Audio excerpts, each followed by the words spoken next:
Today is another spooky story session with Miss Angel and my new mic. Yes, this thing blinking here should be picking up my voice.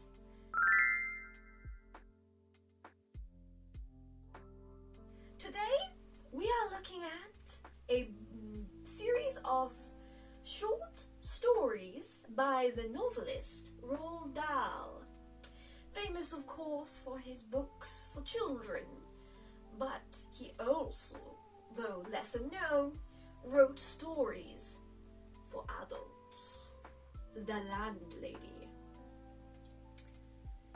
Billy Weaver had travelled down from London on the slow afternoon train, with a change at Swindon on the way, and by the time he got to Bath, it was about 9 o'clock in the evening, and the moon was coming up out of a clear starry sky over the houses opposite the station entrance. But the air was deadly cold, and the wind was like a flat blade of ice on his cheeks.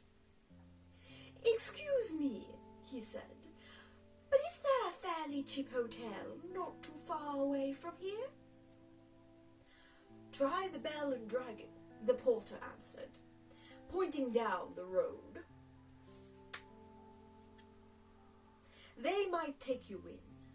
It's about a quarter of a mile along the other side." Billy thanked him and picked up his suitcase and set out to walk the quarter mile to the Bell and Dragon. He had never been to Bath before. He didn't know anyone who lived there, but Mr. Greenslade at the head office in London had told him it was a splendid city. "Find your own lodgings," he had said, "and then go along and report to the branch manager as soon as you've got yourself settled." Billy was 17 years old. Was a lot of responsibility for a 17-year-old. Moving on. He was wearing a new navy blue overcoat, a new brown trilby hat, and a new brown suit, and he was feeling fine. He walked briskly down the street. He was trying to do everything briskly these days. Briskness, he had decided, was the one common characteristic of all successful businessmen. The big shots up at head office were absolutely, fantastically brisk all the time. They were amazing. There were no shops on this wide street that he was walking along, only a line of tall houses on each side, all of them identical. They had porches and pillars and 4 or 5 steps going up to their front doors. And it was obvious that once upon a time they had been very swanky residences. But now, even in the darkness, he could see that the paint was peeling from the woodwork on their doors and windows, and that the handsome white facades were cracked and blotchy from neglect. Suddenly, in a downstairs window that was brilliantly illuminated by a street lamp not 6 yards away, Billy caught sight of a printed notice propped up against the glass in one of the upper panes. It said, "Bed and breakfast." There was a vase of pussy willows, tall and beautiful, standing just underneath the notice. He stopped walking. He moved a bit closer. Green curtains, some kind of velvety material, were hanging down on either side of the window. The pussy willows looked wonderful beside them. The first thing he saw was a bright fire burning in the hearth. On the carpet in front of the fire, a pretty little dachshund was curled up asleep in front of the fire. its nose tucked into its belly.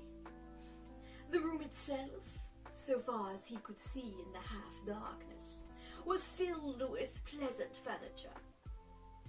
There was a baby grand piano he spotted, and a large parrot in one corner in a cage. Animals were usually a good sign in a place like this, Billy told himself. And all in all, it looked to him as though it would be a pretty decent house to stay in. Certainly, it would be more comfortable than the Bell and Dragon. On the other hand, the pub would be more congenial than a boarding house. There would be beer and darts in the evening, and lots of people to talk to, and it would probably be a good bit cheaper too. Isn't he 17? Oh, whatever. He had stayed a couple of nights in a pub once before, and he had liked it. He's definitely 17. He had never stayed in any boarding houses, and, to be perfectly honest, he was a tiny bit frightened of them. The name itself conjured up images of watery cabbage, rapturous landladies, and a powerful smell of kippers in the living room. After dithering about like this, in the cold for two or 3 minutes, Billy decided that he would walk on and take a look at the Bell and Dragon before making up his mind. He turned to go. And now a queer thing happened to him. He was in the act of stepping back and turning away from the window, when all at once his eye was caught and held in the most peculiar manner by the small notice that was there. Bed and breakfast, it said. Bed and breakfast, bed and breakfast, bed and breakfast. Each word was like a large black eye staring at him through the glass, holding him, compelling him, forcing him to stay where he was and not walk away from that house. And the next thing he knew, he was actually moving across from the window to the front door of the house, climbing the steps that led to it and reaching for the bell. He pressed the bell. Far away in a back room, he heard it ringing. And then, at once, it must have been at once because he hadn't even had time to take his finger from the bell button. The door swung open, and a woman was standing there. Normally you ring the bell, and you have at least a half-minute's wait before the door opens. But this dame was like a jack-in-the-box. He pressed the bell, and out she popped. It made him jump. She was about 45 to 50 years old. And the moment she saw him, she gave him a warm, welcoming smile. "Please come in," she said pleasantly. She stepped aside, holding the door wide open, and Billy found himself completely automatically starting forward into the house. The compulsion, or more accurately, the desire to follow after her into that house was extraordinarily strong. "I saw the notice in the window," he said, holding himself back. "Yes, I know. I was wondering about her room." "It's all ready for you, my dear," she said. She had a round pink face and very gentle blue eyes. I was on my way to the Bell and Dragon," Billy told her, "but the notice in your window just happened to catch my eye. My dear boy, she said, why don't you come in out of the cold? How much do you charge? 5 and 6 pence a night, including breakfast. It was fantastically cheap. It was less than half of what he had been willing to pay. If that is too much, she added, then perhaps I can reduce it just a tiny bit. Do you desire an egg for breakfast? Eggs are expensive at the moment. It would be 6 pence less without the egg.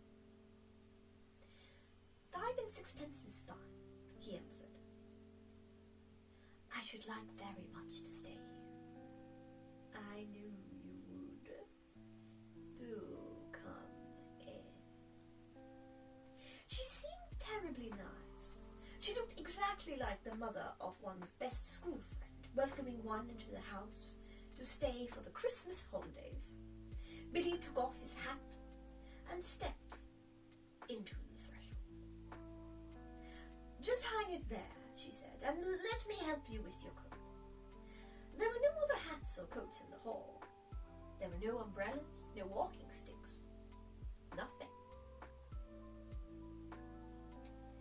We have it all to ourselves, she said, smiling at him over her shoulder as she led the way upstairs.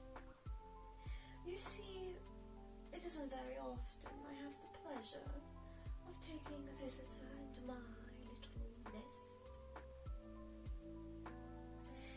The old girl is slightly dotty, Billy told himself. But at 5 and 6 pence a night, who gives a damn about that?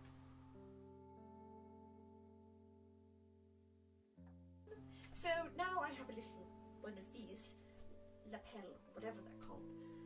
I have a little mini microphone to use, and I'm very pleased with it.